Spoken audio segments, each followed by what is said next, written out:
I didn't have any system to recognize how bad the problem was until it was really bad. And, I just kept thinking that it must be me. I must need to work harder. There must be something that I'm missing here.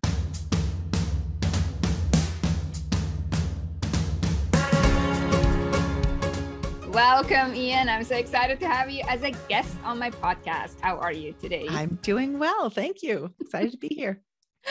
Thanks for the laughs already.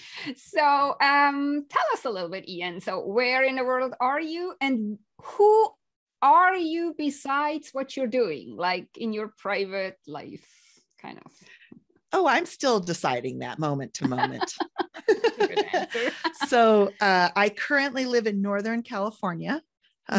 Although the business is still based in Brooklyn, New York, where I lived for 30 years, and about half of our staff are still in New York City. And then the other half of us are living all over the US. Mm-hmm. That's exciting. Yeah. That's exciting. So you're not the typical bean counter, I would say. So that's what I usually say about myself. So you do help people going from chaos to peace in their bookkeeping. So how did you end up as a bookkeeper? Because again, you're not the typical one. And I think there is a special story behind that, right? Special. Yes, there's a special story. There's a horrible, humiliating story behind that, but I'm happy to share it because it's what happened.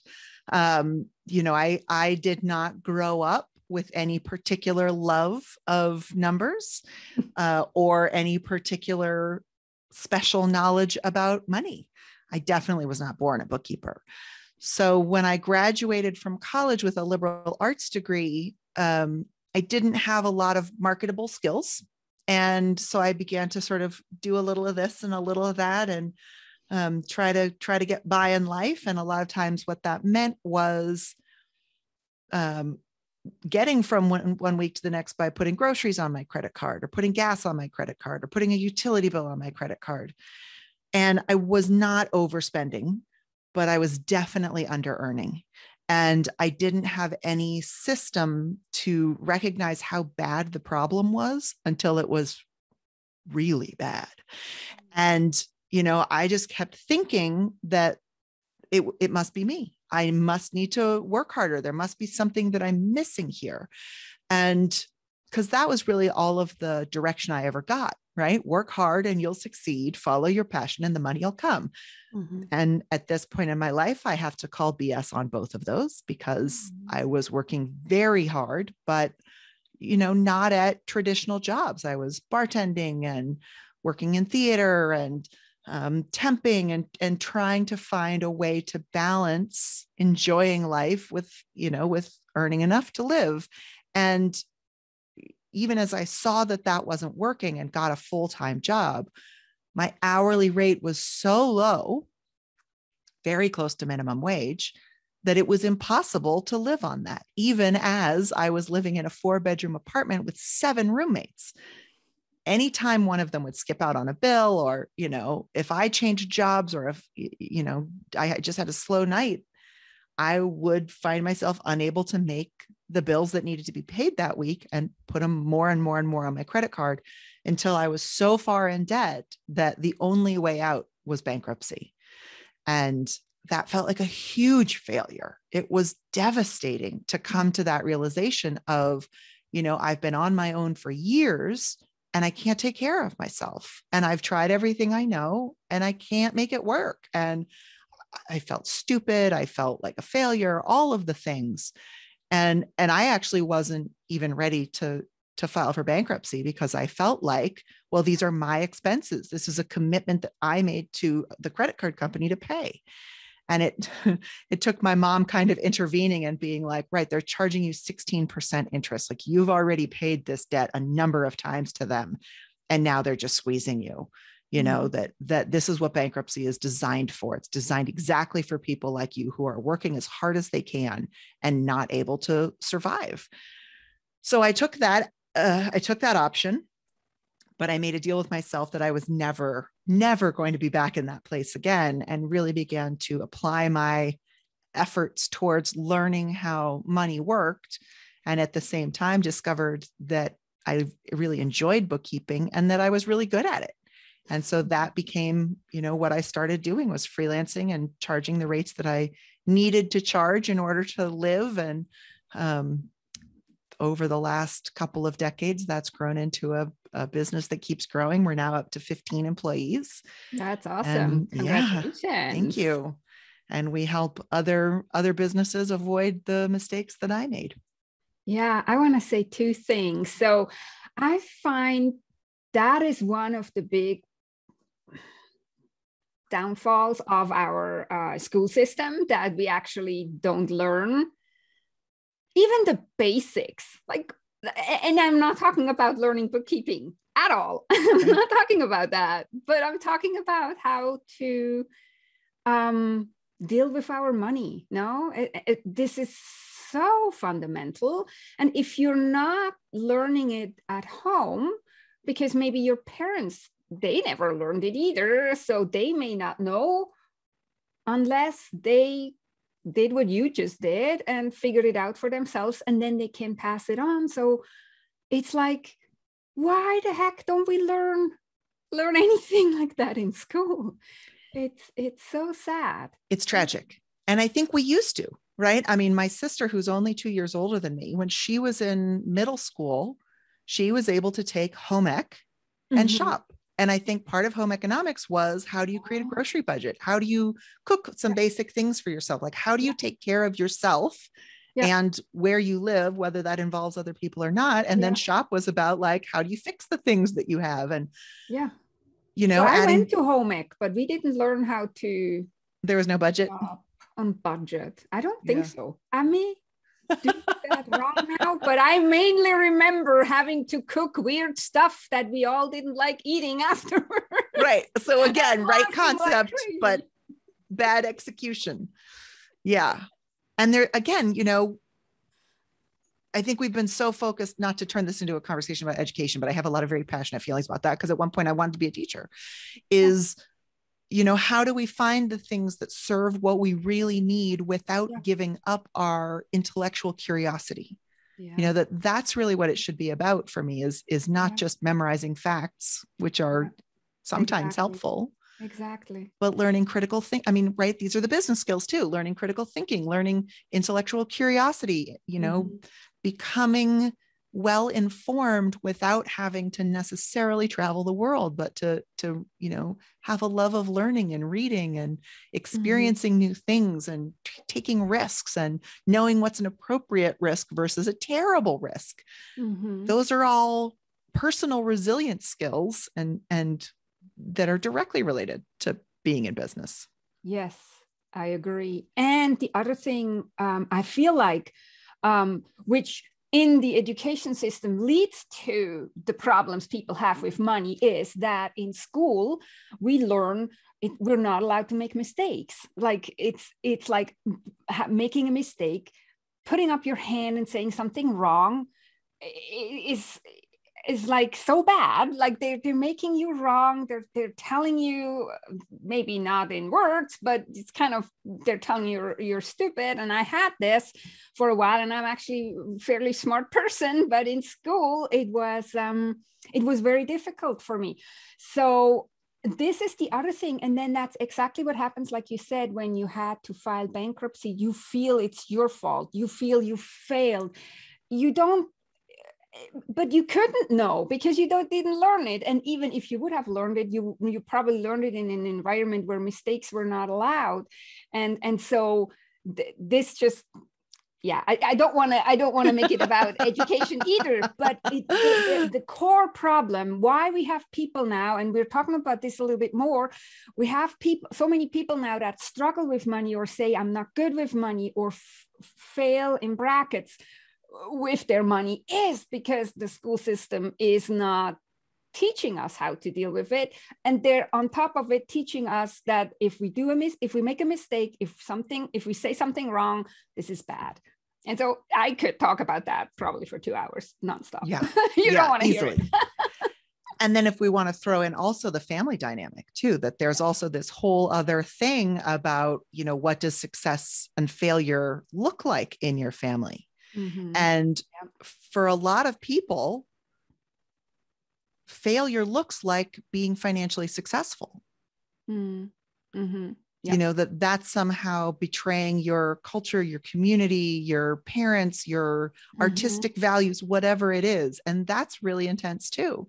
To feel like if I were to make a ridiculous amount of money, that the people that I love would shame me for that, or that would mean something about me. Which could even happen, because there is some people that would do that. Yeah, totally. And then there is also, like, you also said something else about that you put all this stuff on your credit card. So this is another reason why it often happens, I feel, is because the credit cards bank on it that you're putting that on your credit card, and that you can't pay your bill, that you're maybe only paying the absolute minimum, that you're leaving a balance there, and it goes even deeper. Oh my God, this becomes an interesting podcast. No, but it goes. So I grew up in Switzerland. So when I grew up, credit cards were not a big thing. Like, you usually didn't really have a credit card. We had debit cards, but we didn't have credit cards. And I remember I was I think 21 or 22 when the company I worked for, we struck a deal with some retailer that we got a retail card, we could leave a balance. And all of a sudden I'm noticing that I'm having a balance that at the end of the month is bigger than what I actually can afford to pay off. So it was similar, like experience with a credit card. And luckily for me, I got myself out of this fairly quickly, but this is basically how the whole system is set up, that we're actually leaving balances there. So they make 16 and 18 and 19 and 21% interest. And on top of it, what I learned when I moved to Canada was that here, if you don't have a credit card, you don't have a credit rating. And in Switzerland, it's the opposite. So if you have a credit card with a balance, you have a bad credit rating. I come here to Canada and I'm told, because I have no debt, I have a bad credit rating. So, okay. It's crazy. It's another totally crazy. thing I could go on a rant for 2 hours. So yeah. And so now I just want to say with this, the whole system is all set up for people to struggle with money unless they're having parents that teach them, unless they're having an experience like you did and got themselves out of it. So nothing to feel ashamed about if you're not knowing how to do it. That's kind of what I'm trying to say. Yeah. And then so you started doing this and you realized that you were good at it. That's kind of what happened to me too. I never set out. I was not born a bookkeeper, and I was not planning my career to be a bookkeeper, but I turned out I was really good with numbers. So what I want to know is, how did you come up with your business name, Moxie Bookkeeping? I love it. So maybe there is a fun story behind that too that we need to share. We were actually named by a client. So one of our first clients when I was still freelancing, and they're actually still a client of ours 20 years later, whatever it is, which is amazing. I was like, I think I'm going to hire my first employee, and I don't really want to name the business after myself. And this gentleman, Donald, said, well, I've always wanted to name a business Moxie. And I was like, that's it. That's perfect. And that was it. This is a great story. Yeah. I love it. Very easy. Yeah. Okay, so let's dive in a little bit. I love what I read on your website. You said you're not looking for clients who want to hand over their finances to get it off their plate. You want clients who want to feel empowered and take ownership. So I really love that, because so many people just want to shove it off and want to have nothing to do with it. So talk a little bit about that. Why did you put that there, and what does it mean? Well, some of it is just to save my own sanity, so that clients who have shoeboxes full of faded receipts don't think that I'm the right fit for them. because that's not the way that I like to work. But also, part of the process is really making sure that you understand, right? Again, this is just fits right in line with so many of my values. People often come and say, I don't want to do this. And I go, that's fine. You don't have to, but I want to make sure you know what the it is. Mm-hmm. So before you just hand everything over to me and let me take over and I'm going to charge you a whole bunch of money, let's talk about what this process actually looks like, because it feels a little bit like the fear of learning to drive a car. Maybe you've been riding horses your whole life. You look at this, loud, stinky, smelly machine and go, ooh, that's terrifying. It's got all sorts of buttons and levers and I don't know. I don't want to learn how to do it. That's fine. You can hire a driver to drive you everywhere you need to go, or I can teach you how to drive. And then you can say, yep, I actually still don't enjoy that. I'd much rather have you drive. I'm just going to sit in the back and get other work done. Mm-hmm. Great. But now I know that because what I find is a whole lot of people who think that they're terrible at math realize they don't have to know math for bookkeeping. That's what the software does. All you have to do is answer the simple question of, well, where did the money come from? And where did it go? And who did I give it to? And when and how much? And why? So I think that a lot of times, with only 3 sessions, people, sometimes even 2, people really get how repetitive it can be and how almost meditative it can be. And I've had people go from feeling number phobic to actually thinking that the bookkeeping is fun. And I consider that a giant success if I see that happen. Yeah. Yeah. I love that meditative. I never thought of it that way, but I do find it relaxing. It is, right? Because there is so much chaos in life. And when you do bookkeeping, it's like, it's so structured and it's so non-chaotic. It's so relaxing. Yeah, it's so binary. It's right or it's wrong. If it's wrong, you just have to go look and see why it's wrong, and then you fix it. It's achievable perfection. It's the only place in life that there is achievable perfection. Yeah. But especially now with the software that we have, and I mean, we made huge improvements since I started in bookkeeping, and now, I mean, there is really hardly any possibility to do it wrong. I mean, you could code it wrong. You could put it in the wrong bucket, technically. But that is still not really being it wrong, because the whole system is still correct. It's just maybe in the wrong bucket, but it's still, everything is still correct. So yeah. And the other thing I want to say is why I love this so much, that you say you don't work with people who would just want to hand it off, is I feel like, exactly like I said with the school system, this is something so basic that you need to know.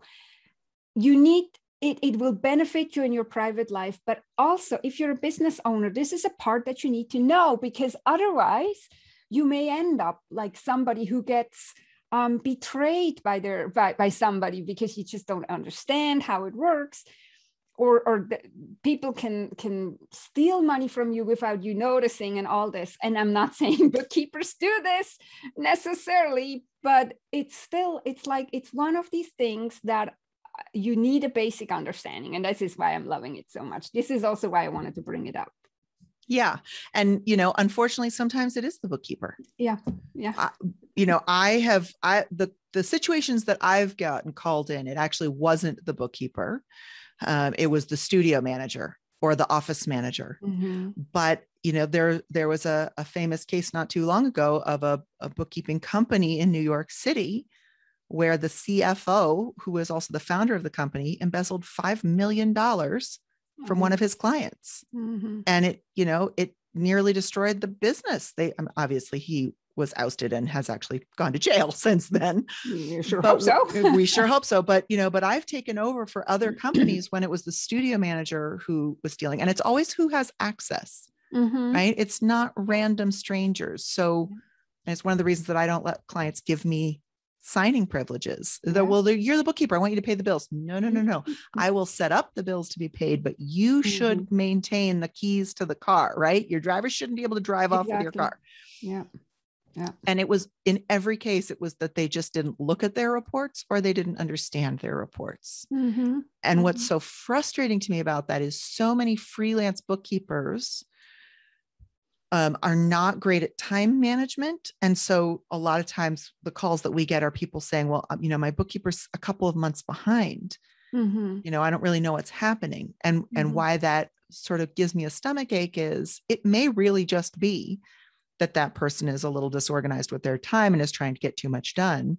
But it might actually be that something major is happening and you don't know. So that's always one of the first things that I beg business owners to do is, know what's happening. And if your chart of accounts doesn't make sense, of course it doesn't make sense. So we always start by saying, are these the categories that you should even be working with? Mm-hmm. Or are these the categories that just came standard with your software and nobody ever thought to say that doesn't make sense to me? Yeah, exactly. And this is where I feel like it's really important because it empowers people, and it's not this huge mystery that you have no idea, and then you end up with words like, oh, I pay my accountant so much money, or I pay my bookkeeper so much money, and I don't even know for what, and he's so useless, and I heard it all, it's like, yeah. and you're like, okay, can't be so useless since you don't want to have anything to do with it. So I feel like, yeah, it's very important. Very important. So you also, I forgot now the exact wording because I didn't write it down, but you also say like you help people simplify everything, and I know you work with the Profit First system, which I really love. Which is, I wanted to say, this is one of the concepts when I read that book, I'm like, duh, why is not everybody thinking that way? It's like, it's the same, like pay yourself first, make sure you're taken care of before you pay everybody else. No, so it's the same for the business. So tell us a little bit, how did you come across this system, and explain it a little bit, since you're the certified expert in it. Again, it was a client. It was when the book was first published, and we had a design client who said, I just read this book. It's amazing. You have to read it. I'm all in. And I'm actually going to go with a certified professional because I really want to get it right the first time. And so I read the book from a bookkeeping perspective. And I thought, well, that's dumb. Why wouldn't you just look at your reports? Like, why all the accounts? And then I realized, because I'm the bookkeeper, of course, I think that, my clients are not bookkeepers. And although they want to look at the reports, again, what they're really looking for is a way to make the important decisions without having to have me on speed dial and say, what can I afford? What can I afford? What can I afford? Yeah. And so I read it again and I was like, oh, not only does this make perfect sense, it's actually the system that I've been using in my personal life to recover from the bankruptcy, because I didn't want to think about my personal finances. I just wanted to know that they were okay and on autopilot. And I was so focused on how business works and how, how that all stuff. And so I loved being involved in the detail of that. But when I thought about where my clients were coming from, I was like, this is the best system I could offer them. And so I went through the certification process, and we used it in our own business. And, I'm a very frugal person. I don't like spending a lot, but I love learning. And so, I was always going to conferences and taking online courses and buying books and all of these things that felt like a real investment. And they were. But until I had the Profit First system, where you give every dollar a job and give every dollar a home in a separate bank account, separated out by purpose, I couldn't see where that money was coming from other than the general pile. And one of the other things I really love about the Profit First system is that it gives you the guidelines of, this is what a healthy business of a particular size would ideally be putting towards profit, paying their owner, setting aside in taxes, and spending on operating expenses.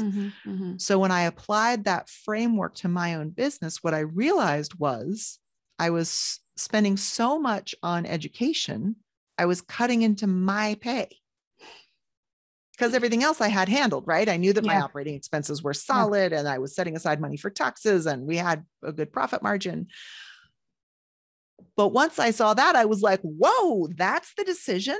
Do I want to go to this conference or do I want to get paid? Well, that's a pretty easy decision to make most of the time. Sometimes the conference one, Most of the time, my paycheck won. And Yeah. I was able to double my take-home pay in 1 year Mm-hmm. without changing anything else other Mm-hmm. than having intentional decision making. Mm-hmm. And so it brings such clarity and relief, and it allows business owners to separate their financial decision making based on cash flow from the bookkeeping, because bookkeeping is really all about recording the past. Yeah, exactly. And they That's want what to I know always about what's say. happening tomorrow. Yeah, that's what I always say when people say, "Oh, I don't need to know my money. The bookkeeper knows." And I said, he only does whatever has happened already. Who is in the driver's seat driving now? That should Right. be you. It's not the bookkeeper. He has no idea. He only has an idea what happened in the past. He doesn't know what happens now, and he has no idea what should happen in the future. That is you. And yeah, so let's just quickly, for those people who have maybe never heard of it. So Profit First, you have all these accounts, but what you're doing is, what I love too, is like you're setting aside the money for taxes, because that's one thing I hear constantly.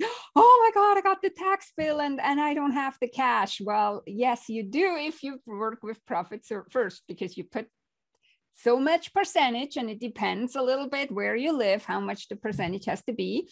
You put away right away. What else? Just give us the five basic version. The 5 basic accounts are an income account to collect all of your income, and from there you separate it out by percentage, which means it's always responsive to the natural fluctuations of seasonality or peaks and valleys. Then we've got profit, owner's pay, tax, and operating expense account. Mm-hmm. Depending on your business, you might have extras. You might have a sales tax account. You might have an inventory repurchase account, or materials and subcontractors if you have a lot of people that you have working for you, or if you buy a lot of materials in order to resell, working for you on production, on servicing the clients.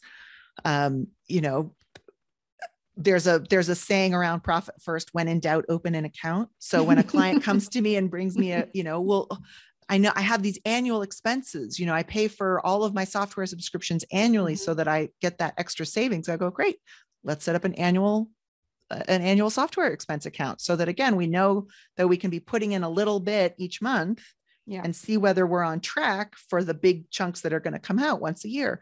And so it's the visual that I've been using a lot lately is, it's like separating out your silverware. Right? We've got a drawer, and it has these different compartments: forks, knives, spoons, big spoons, and then the weird little section in the back for the corn holders or whatever. But imagine if you dumped that upside down into the drawer. Yeah. Like, it's all still in there, but it's much harder to set the table, especially without poking your finger on something. So it's, just having things separate out, you can see very clearly, like, oh, I need to run the dishwasher, or I'm fine for dinner tonight. I have plenty of silverware and plates to set. So it's just, it's just arranging it so that you can look at your bank balance, which we all know business owners do constantly. Yeah. And know that what's in there is actually available when it's an operating expense account. So you don't have to do the math backwards to say, oh, don't forget about payroll or taxes or all of the things that we forget about.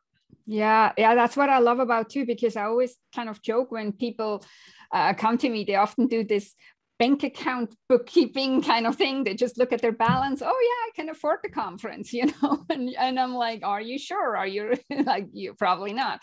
And so this is where I actually like it. And if for somebody who has heard of the envelope system, I feel like it's similar, like the envelope system, just we're doing this, of course, now a little bit, since we're in 2021, we do it a little bit more modern with bank accounts instead of envelopes. But I mean, you could even do it with envelopes. I mean, if that's what if you were old school, it works just fine with that. Yeah.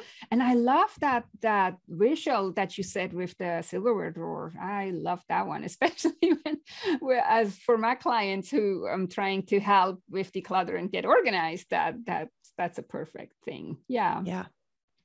So where do you think, because it seems such a, like I said, it's like, duh, you pay yourself first, you make sure first your company is okay, and you make sure you have a profit. That's why it's called Profit First. So you skim off whatever percentage you want, and then you make sure you have money for taxes and all this. But where do you think comes, it might be a little bit of difficult question, sorry for putting you on the spot, but where do we get this notion from that we have to pay everybody else first before we look after ourselves? Because they're asking. Yeah. That's part of it, right? Again, if we get back to how I ended up in bankruptcy, it was because I chose to say, I need to be paying everybody. I mean, again, like it's hard not to pay rent. that's a real bill. Mm-hmm. But, you know, I think a lot, you know, we know we have to pay payroll. So the thing that Profit First makes clear is how you pay yourself first. Because if you're not earning enough, and this was my problem, if you're not earning enough, you're never going to be able to manage your expenses. Mm-hmm. And isn't it nice to know that before you run out of money, before it becomes an emergency, before you go bankrupt and have to shut your doors? So going back to the driving thing, you know, if you don't know your numbers, you're essentially driving blind. Yeah. Instead of being able to look down the road and say, oh, there's a sharp curve, or there's a boulder in the road, or a pothole, and take evasive action. So once you've implemented Profit First, you should be able to look at two numbers and know if you're okay. Did you hit your sales target for the month? And is your bank balance enough for the rest of the month? And what that means to everybody is a little bit different. Mm-hmm. But you know, if your bank balance is holding steady, or better yet, trending up, great. If it's slowly starting to trend down or quickly trending down, now you can say something is wrong. I'm not filling my cup as fast as I'm drinking from it, which means my cup is going to be empty after a couple large swallows. Mm-hmm. Well, but I still have a couple large swallows in there, which means I now have time to say, well, can I take smaller sips? Can I flag the waiter to come refill my cup? Like, what's the adjustments that I need to make? Where can I cut costs? How can I raise prices or increase margins or increase efficiency so that those numbers look good? And if you're a numbers person, everything you need to know is right in the book. It's all in chapter 6. But most people are not comfortable doing the math to calculate their own current percentages of how they're earning and spending and saving. And they're not sure how to get from where they are to where they need to be. They're not sure how to look at pricing, or look at what's an expense and what's an investment, and where should I be cutting back? And, you know, how do I make my two largest expenses, which are almost always people and space, rent, although that's happening a lot less these days. Yeah. How do I make that bring me back the best return on that investment? Mm-hmm. Yeah, I agree with all of that. And the other thing, I feel like it also helps with maybe not just putting everything on the credit card and closing the eyes and hoping all works out okay, you know, and like having that balance there and thinking it's good enough to just pay the minimum and then the world is okay. Well, that's what they're trying to tell you, but the world is not okay if you're only paying the minimum, because like your mom told you, you're paying for things double and quadruple and it's just crazy. And but our brain, I just did a podcast episode on that, or our brain of course is so geared towards short-term comfort and short-term rewards rather than long-term rewards. So it is going a little bit against our nature, at least the nature of the old fight and flight brain part. So that's why I feel like that's also where a bookkeeper can come in and help guide until you have your own little brain on your hand and leading it through the jungle. No. And some of it is actually tricking that brain, right? Some of it is tricking that brain by making intentional and creative, constructive use of that scarcity mentality without actually living in scarcity. Because if you set aside the tax, and Mike in his original book actually suggests that tax and profit go to a different financial institution altogether, so you can't see it. Me, I like to see my profit. I find that very motivating, but not everybody does. Some people can't keep their hand out of the cookie jar. So if you're only looking at your operating expenses, you have that, oh, there's not that much there. Mm-hmm. When of course that cushion exists, but it doesn't exist for you to just, willy-nilly use. So it can really help activate the right part of that fight or flight. Yeah. And that's where you need to know yourself very well, or have a coach or a bookkeeper that helps you set it up for you. It's not everybody's the same. And I really love that book too. And it's very entertaining to read. So even if you're not a bookkeeper, or you classify yourself as not a money person or numbers person, the book is very entertaining. And I feel like everybody can profit from that's funny. Everybody can profit from implementing it. And I thought in the beginning too, it's crazy, all these accounts. And of course, that's the viewpoint of an accountant, a bookkeeper who has also has the how do you say that, the mental muscle to not touch money that is set aside for certain things. But for people that are in the beginning of this journey or struggle a little bit more with this, keeping the hand out of the cookie jar, so to speak, it's such a perfect system. So tell us a little bit, where can people find you and how can they work with you if they're interested? Yep. So the easiest place to find me is at our website, which is moxiebookkeeping.com. And right on that homepage, we have a little downloadable PDF, the 5 money myths that are holding you back from making the biggest impact and how to solve those. And then, you can either engage us for one-on-one work. We do setup packages and ongoing coaching and consulting, but we also have an ongoing class that we call the Abundantly Clear method, which essentially is my take on Profit First and helping people sort of learn and implement in a more group setting, so that if you're still at the beginning stages of your business and not yet wanting to invest a whole lot of money for that one-on-one, you can still access the information. But I generally suggest people start by reading the book or listening to it on audiobook, because that gives you such a solid foundation. Yeah. And he's a funny guy, so you will enjoy it. This is the one financial book that you for sure are going to enjoy. Yeah. So aside of that, do you have any last words of wisdoms or tips that you want to share with my right-brained audience who may not like numbers? Yeah, I think it's all of the information in the world doesn't do you any good without action. Mm-hmm. And since it can really be a pain to set up a bunch of bank accounts, especially if you're not really sure what's going on and it feels overwhelming, don't do it. And I say that meaning don't do it. Don't overwhelm yourself by thinking there's some level of perfection that you need to achieve. Mm-hmm. It is a totally great first step to just test it, to just, test the water. Open a savings account and start to put 1% of your income into that separate account. That's it. And then watch it grow and see if you are still able to meet all of your obligations. And if yes, see if you can change that to 2%, 5% maybe. And if things start getting tough, then start looking at, well, why am I spending money on this? Is it something that I really need in order to deliver an excellent product or service? Could I find something to do it differently that would be less expensive? And expensive is not just money, that's also time and energy. Mm-hmm. And trying to find ways to be creative and efficient and innovative in how we deliver our whatever that we sell or do.